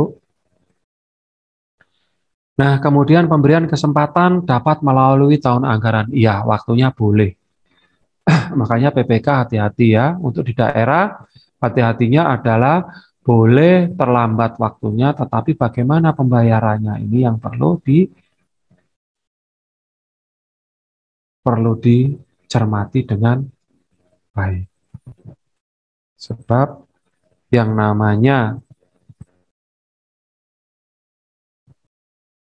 keterlambatan itu pembayaran harus pada tahun anggaran yang bersama. Tapi bagaimana kalau lompat, Pak? Ya sudah, silakan menggunakan mekanisme utang ya. Kemudian jaminan. Bagaimana jaminan? Kalau dalam kelengkapan dokumen SPP ada. Kelengkapan dokumen SPP terdiri atas dokumen kontrak, biaya pemeriksaan, dan lain sebagainya. Ada 9, pembayaran jaminan jaminan pembayaran dari bank yang sama dengan bank RKUD. Makanya Bapak Ibu hati-hati ya kalau menggunakan terutama jaminan-jaminan pemeliharaan disesuaikan. Jaminan pemeliharaan, jaminan penawaran, jaminan apa namanya? Uang muka sebaiknya disarankan tetapi tidak dilarang menggunakan bank yang sama dengan umum yang tidak mau kita lakukan seperti itu. Kalau rekening di wilayah Jawa Timur biasanya RKUD-nya biasanya ya itu menggunakan bank. Kalau di Jawa Barat mungkin Bank Jawa Barat, Bank Jabar. Kalau di Jawa Tengah mungkin Bank Jateng. Itu ya Bapak Ibu. Yang namanya jaminan itu merupakan bagian dari dokumen kontrak, sorry, dokumen SPP ya, yang harus dilengkapi oleh PPTK, yang harus dihimpun oleh PPTK. Nah, kemudian jaminan pemeliharaan ya, kalau untuk pekerjaan konstruksi utamanya ya Bapak Ibu, ini merupakan option atau pilihan ya Bapak Ibu. Jadi tidak serta-merta wajib semua ada jaminan pemeliharaannya. Nah, jadi kapan menggunakan uang? Pada umumnya seharusnya dokumen kontrak kita itu menggunakan uang retensi. Ya, menggunakan uang retensi. Tetapi kalau ternyata masa pemeliharaannya melewati tahun anggaran, maka dapat menggunakan jaminan pemeliharaan. Jadi ini akan merupakan pilihan pada ketentuannya. Jadi kalau masa pemeliharaannya kurang dari masih di tahun berakhir, masih di tahun ini juga, maka seharusnya itu tidak boleh menggunakan jaminan pemeliharaan, tapi menggunakan uang retensi, itu aturannya ya. Nah, tetapi kalau untuk di akhir tahun biasanya ada kontrak yang seperti ini. Kontrak harus berakhir tanggal 31 Desember. Tetapi pembayaran itu terakhir pengelolaan keuangan biasanya tanggal 26 Desember. Nah, lantas bagaimana? Padahal pekerjaan kalau tanggal 26, posisi pekerjaan di tanggal 26 itu posisinya masih katakanlah 96%. Sehingga ada persen sisa, ada 4% sisa. Kalau dibuatkan berita acara 100% ini bermasalah. Kenapa? Karena potensi, ya bukan potensi, tetapi itu sangat bersentuhan dengan sangat bertabrakan dengan undang-undang atau dengan prinsip etika pengadaan barang dan jasa. Jadi kalau ada berita acara yang tidak sesuai dengan kondisi aslinya itu bisa masuk pada penggelapan, pemalsuan berita acara. Jadi jangan dilakukan. Lantas bagaimana? Pak, sudah harus ditutup tanggal 26. Pekerjaan ini belum selesai. Selesainya nanti pas tanggal 31. Maka bisa dibayarkan. Berita acara tetap berbunyi 96%, tetapi minta pembayaran 100% dengan dilampiri jaminan pembayaran yang diserahkan oleh penyedia. Jadi atas 4% itu ada sisa pembayarannya, ada sisa jaminan pembayarannya. Nah, itu yang harusnya dilakukan oleh BPK. Jadi jangan membuat berita acara total 100%. Nah, tetapi memang untuk hal yang demikian untuk daerah ini, maka apa? Harus diatur dulu dengan peraturan kepala daerahnya. Atur dulu nggak apa-apa. Ya, daripada akrobat-akrobat nggak karu-karuan. Nah, kalau seperti itu kan tadi kan akrobat, pekerjaan masih 96%, berita acara 100%, pembayaran 100%. Ya. Oke. Nah, jadi diatur dengan perkada ya, Bapak Ibu, yang namanya aturan tadi. Bapak, ini ada yang tanya di chat Zoom. Oh ya, ada yang nanya ya. Mohon bisa disimulasikan penganggaran sisa kontrak yang dibayarkan kepada Pak Henry. Iya. Dibayarkan kepada penyedia dengan kondisi adanya pemberian kesempatan karena kelalaian penyedia. Nah, pemberian kesempatan karena kelalaian penyedia. Ya, oke. Ini sebentar lagi kita akan simulasi ya, bagaimana pembayarannya ya. Nanti kan kita akan simulasikan pembayarannya. Jadi beberapa slide lagi. Oke, saya lanjutkan.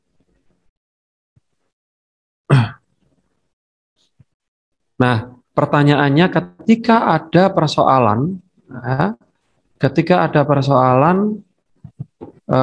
terkait dengan jaminan pemeliharaan, bisakah jaminan pemeliharaan langsung digunakan untuk perbaikan pekerjaan? Ya, menilik pada ketentuan-ketentuan sebelumnya, Bapak Ibu, bahwa penerimaan komisi, potongan, ataupun bentuk lain sebagai akibat dari penjualan, ya itu merupakan lain-lain pendapatan asli di daerah yang sah.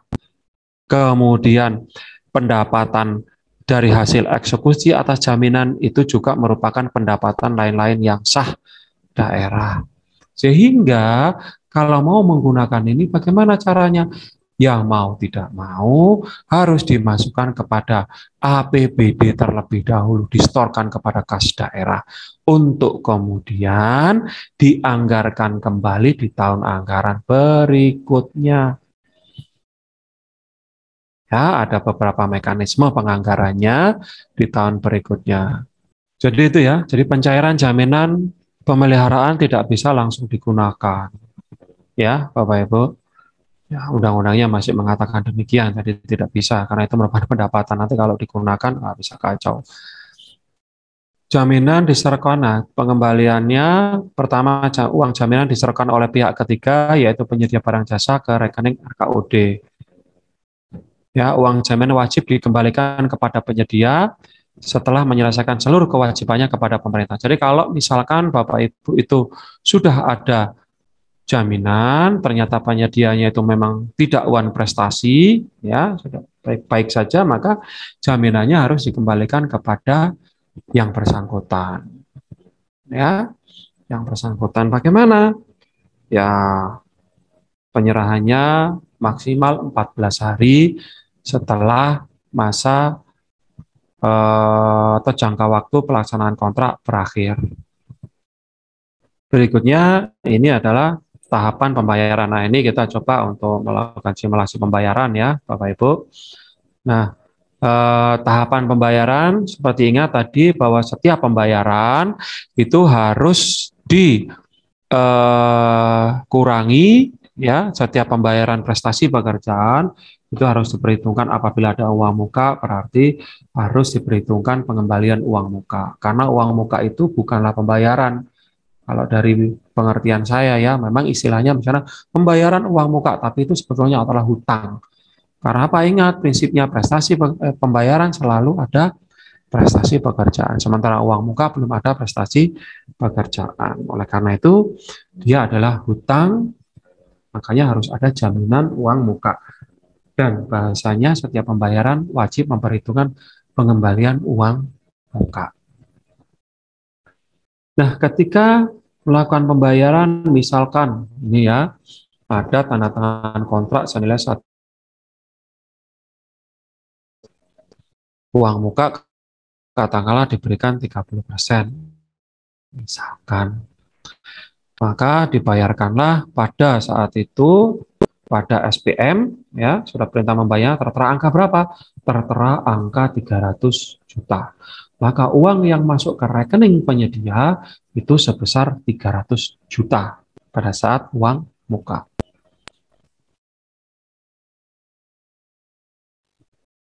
Ya. Nah, kemudian ketika termin pertama dibayarkan.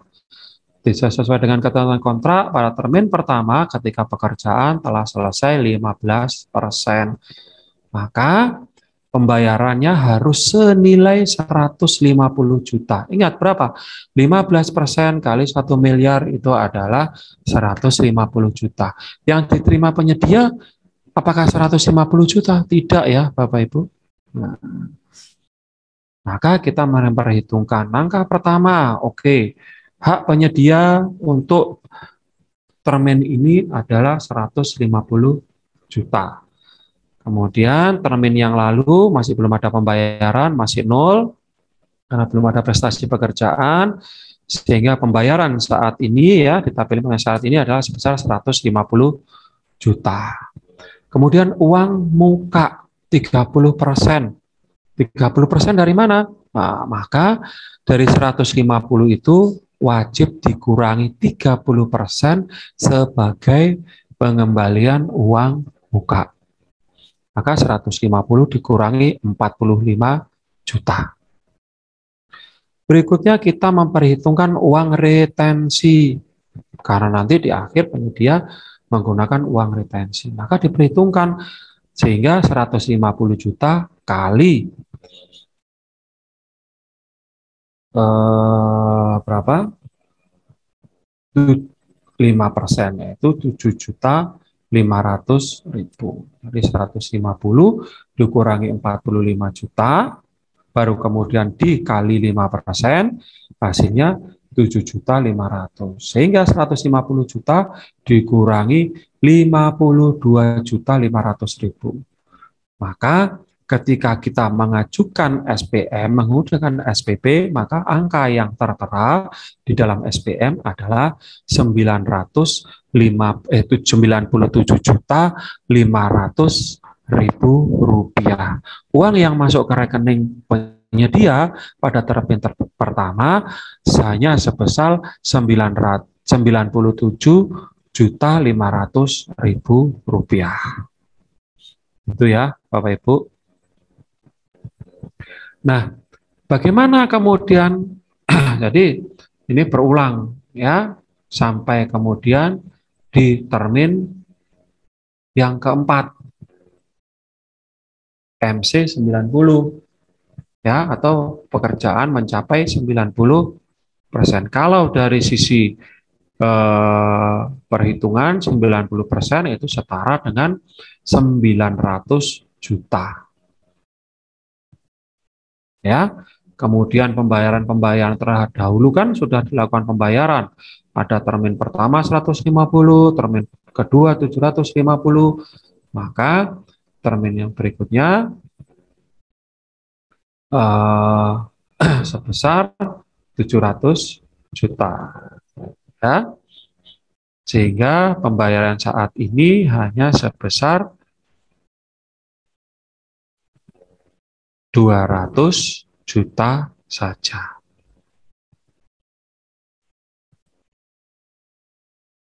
Nah, kemudian dari 200 juta ini penyedia apakah menerima 200 juta? Tidak, tetapi menerima hanya 6 dikurangi uang muka sebesar 30%, dikurangi lagi uang retensi sebesar 5%, sehingga penyedia hanya menerima uang pada termin 4 atau MC 90 itu hanya 130 juta saja.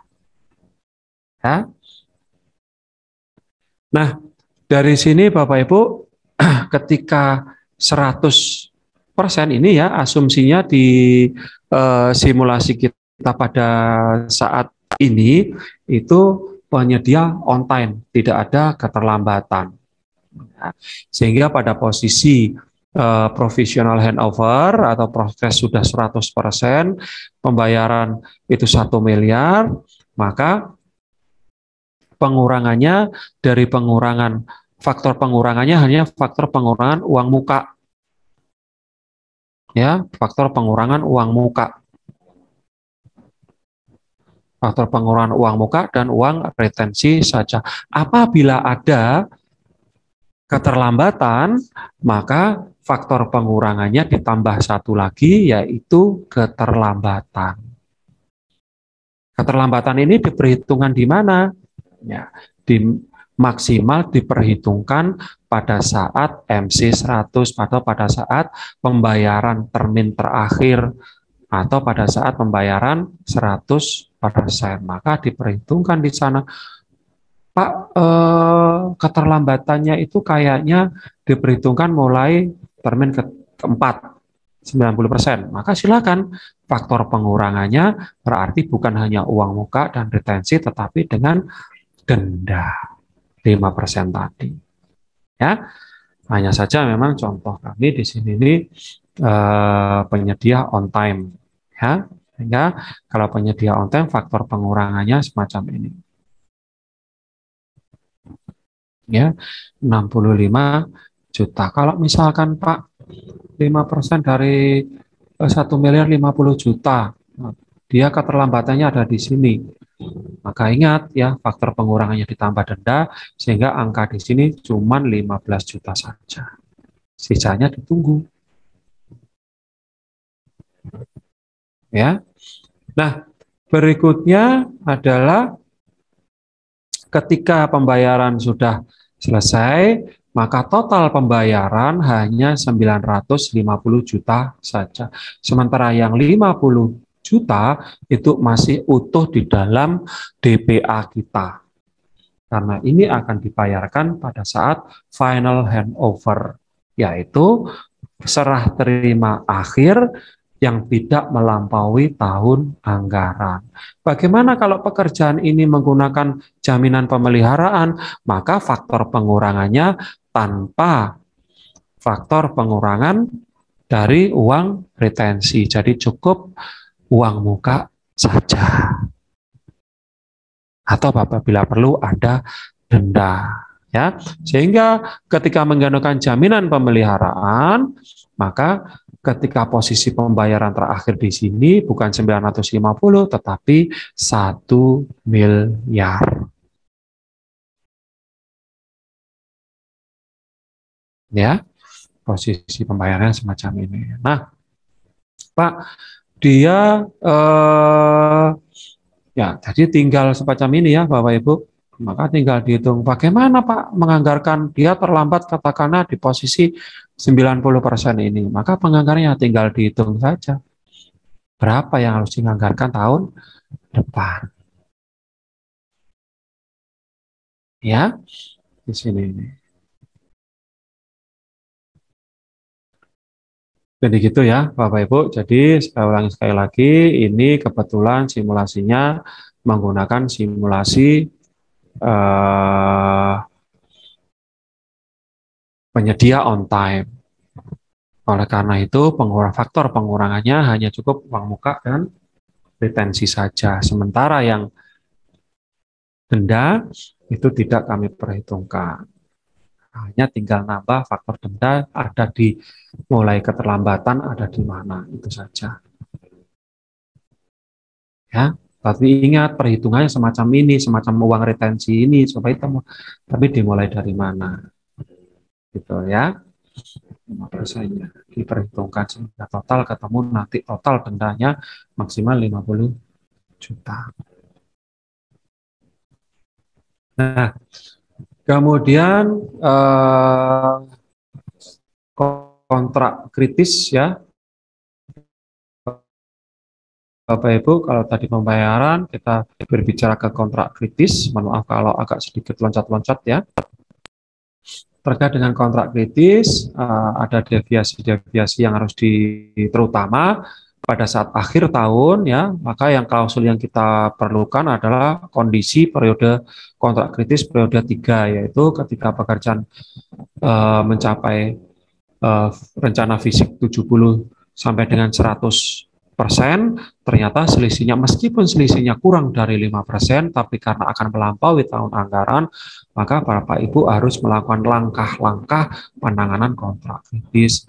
Ya, mungkin kecil, hanya 4%, kecil Pak, hanya 4% saja. Nah, tapi kalau mendekati tahun anggaran, maka ini menjadi klausula kontrak kritis yang harus ditangani lebih dari biasanya. Gitu ya.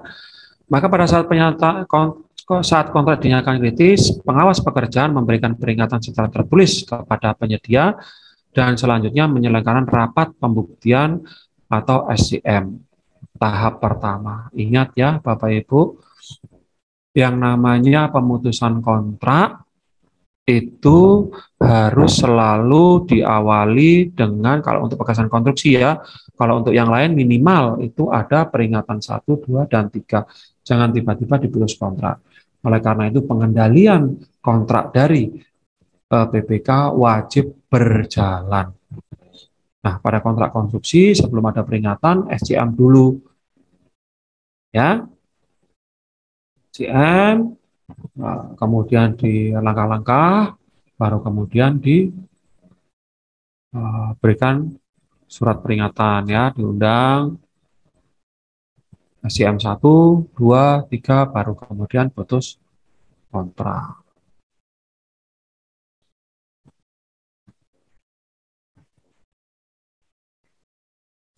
Penyelesaian kontrak dinyatakan selesai ya jika kontrak berakhir dan pekerjaan belum selesai 100%, maka PPK melakukan penilaian terhadap kemampuan penyedia. Jika dinilai mampu, PPK memberikan kesempatan diberikan kepada adendum, kemudian kesempatan dapat melampaui tahun anggaran dan sebagainya ya, sudah dibahas tadi. Nah, kemudian PPK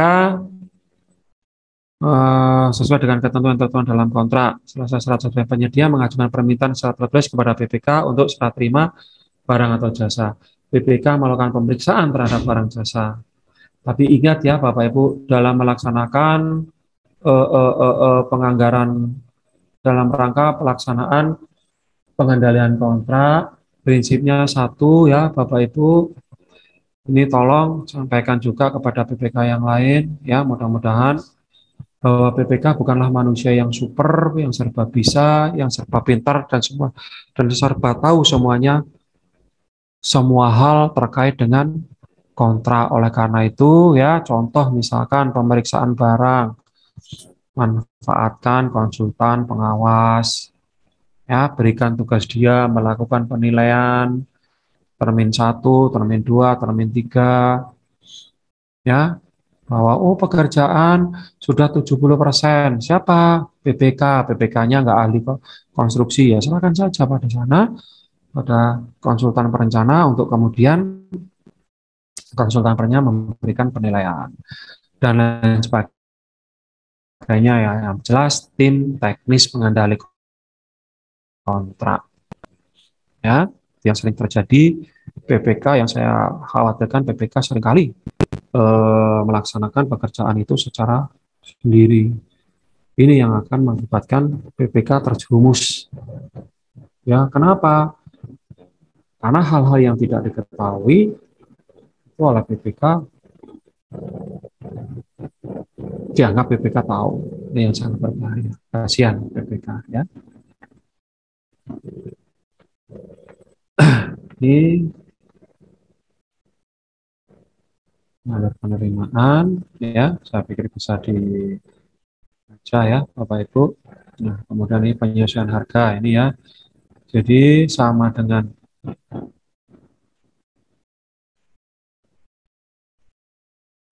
dengan apa namanya? Uang muka, penyesuaian harga ini juga menjadi hal yang sangat, kalau di dalam kontrak disebutkan tidak ada penyesuaian harga, tolong tidak usah ada penyesuaian harga. Demikian juga dengan uang muka. Kalau di dalam kontrak sudah disebutkan tanpa ada uang muka, sudah nggak usah diberikan uang muka. Meskipun di adendum itu tetap dilarang ya. Jadi kalau mau ada uang muka, ada penyesuaian harga, lakukan di awal, sebutkan di dalam draft kontraknya. Iya, saya pikir yang sudah bisa disampaikan. Ini silakan. Oke. Baik, Bapak Ibu, mungkin itu karena waktu sudah tidak mencukupi, maka waktu saya kembalikan kepada panitia atau MC atau moderator. Rayam Paupe, silakan.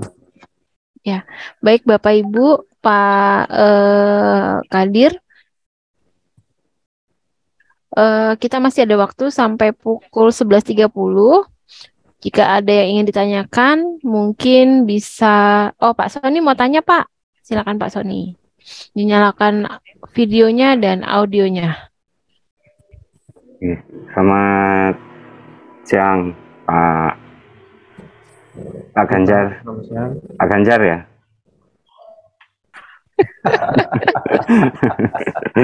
Rambutnya putih Pak ya. Izin Pak tentang ini Pak, tentang jaminan pembayaran untuk di APBD ya Pak, kan harus ada perkadanya ya Pak ya. Halo. Oke, Pak, betul. Harus ada perkadanya. Nah, itu seumpama tidak menggunakan perkada itu, tapi hanya berdasarkan UU KUH Perdata dan UU 17 2003 dan UU 1 2004 itu kira-kira kuat nggak Pak? Ya, baik. Pak. Ya, baik. Jadi kalau memang ya masih banyak yang beranggapan bahwa kalau KUH Perdata terkait dengan perikatan apapun yang disepakati itu yang sama dengan undang-undang kan begitu ya. Tetapi ingat bahwa yang namanya perikatan di dalam dunia pengadaan barang jasa ini adalah perikatan terkait antara hukum privat dengan publik, yang mana ada ketentuan-ketentuan yang harus ditaati. Bahkan dalam KUH Perdata itu disebutkan bahwa perikatan tidak boleh melanggar aturan, itu yang pertama. Ya, sehingga pada dasarnya ya awalnya dulu bahwa ini sebetulnya tidak boleh. Tetapi saya justru menggunakan undang-undang terkait dengan diskresi. Selama ini memang untuk kepentingan rakyat, untuk kepentingan pembangunan, pekerjaan konstruksi itu sendiri, maka silakan menggunakan diskresi, ya, sepanjang tidak ada sesuatu tanda kutip. Ya, tetapi saya akan sangat menyarankan dan saya merasa lebih nyaman kalau itu menggunakan perkada. Jadi dengan kata lain, ya sebetulnya nggak boleh, tetapi ada undang-undang yang menyatakan terkait dengan diskresi. Ya. Nah, kalau diskresinya sih nggak masalah. Cuman kekhawatiran saya terjadi tanda kutip. Mungkin itu Pak Sony ya. Iya. Oh, kemarin bulan lalu kan juga pernah dibahas Pak dengan terkait seluruh jaminan sih. Okay.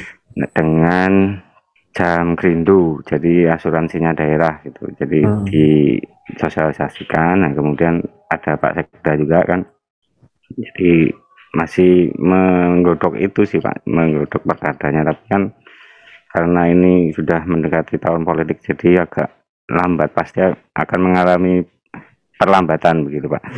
Nah, kemudian apakah garansi bank atau jaminan pembayaran itu nanti bisa disesuaikan juga dengan mekanisme seperti jaminan uang muka Pak? Kan di situ kan nggak ada, kan prestasinya masih nol tapi kan dapat uang muka gitu kan Pak ya. Dianalogikan seperti itu untuk jaminan pembayaran nih. Yeah. Gimana Pak? Iya betul ya, makanya jadi makanya seperti yang saya sampaikan tadi, kalau uang muka memang jelas ada rujukan aturannya, tetapi kalau jaminan pembayaran ini untuk pemerintah daerah memang masih perlu dengan perkada. Ya, karena untuk aturan saat ini tentang jaminan pembayaran itu hanya berlaku di APBN saja, untuk APBD masih belum. Nah, ini yang jadi persoalan, sehingga kalau daerah itu langsung membuat ini, menyampaikan ini, saya khawatir, yaitu tadi saya khawatir ada pihak-pihak yang bertentangan dalam melaksanakan jaminan pembayaran ini. Ya, yang namanya sesuatu kalau tidak ada yang bermasalahkan kan aman, Pak ya? Ya betul. Tetapi memang kita bisa berargumen bukan pada KUH perdatanya, tetapi argumennya kita berargumen pada diskresinya. Ya, kalau misalkan itu kan hanya Pak ini hanya tinggal 3% saja. Ya, nah, pakai uang pembayaran saja, sementara itu lebih menggunakan ini lebih banyak manfaatnya daripada mudorotnya, ya silakan. Tapi argumennya ada pada aturan terkait dengan diskresi, bukan terkait pada keuangan dan bukan terkait kepada peraturan terkait dengan perikatan tadi. Itu maksud saya Pak Son. Oke, baik Pak. Ya. Terus ditunggu lagi Pak untuk perubahan kedua Perpres 16. Iya betul nih. Siap-siap Pak Sony, KPA-nya harus bersertifikat itu. Ini sekarang masih. Oke. Selamat juga untuk YAPI Jatim kemarin jadi panitia pelaksana di IPFE dan IPFSM. Oh, Pak Sony hadir. Kenapa Pak? Kebetulan saya nggak dapat izin. Ada kawan-kawan yang lain yang hadir. 4 orang. Terima kasih Pak Sony. Siap. Terima kasih Mbak Upi. Mbak Upi, silakan. Mungkin ada yang lain. Iya. Ini tinggal Pak Sony sama Pak Hendri aja, Bu Pak. Oke, kalau gitu. Oke, kalau kita disudahi Mbak Upi. Baik. Kita sudahi saja ya Pak. Mungkin Pak Hendri masih ada pertanyaan? Jika tidak, mungkin Pak Kadir bisa memberikan closing statement untuk kegiatan hari ini. Oke. Baik, untuk Pak Sony, Pak Hendri, closing statement saya, kalau Bapak jadi pejabat pembuat komitmen, ingat ya, jangan menjadi pejabat pembuat komitmen yang semua tahu. Ya, semua tahu, semua bisa. Tetapi sangat manfaatkanlah yang namanya tim pengendali kontrak. Mungkin itu yang bisa saya sampaikan. Mohon maaf. Wassalamualaikum warahmatullahi wabarakatuh. Waalaikumsalam warahmatullahi wabarakatuh. Terima kasih Pak Kadir atas sharingnya hari ini. Semoga memberi manfaat untuk kita semua. Terima kasih atas partisipasinya, walaupun pesertanya sedikit, tetapi alhamdulillah bisa terlaksana dengan baik, dan antusiasme dari peserta juga luar biasa. Dan untuk rekaman kelas daring dan sertifikat nanti akan kami share di WA Group. Jadi Bapak Ibu mohon tidak meninggalkan WA Group dulu sebelum kami bagikan. Dan jika sudah selesai grup kami bubarkan, Bapak Ibu akan kami arahkan ke ke Telegram. Nanti di sana ada beberapa narsum yang sudah bergabung yang akan membagikan informasi terkait PBJ dan info-info terbaru dari kami. Kami mohon maaf jika ada kekurangan maupun kesalahan dalam kegiatan hari ini. Sebelumnya kita foto bersama dulu. Terima kasih Bapak Ibu atas partisipasinya. Terima kasih Pak Kadir. Sampai bertemu di agenda IAPI Jatim berikutnya. Kami akhiri. Wassalamualaikum warahmatullahi wabarakatuh.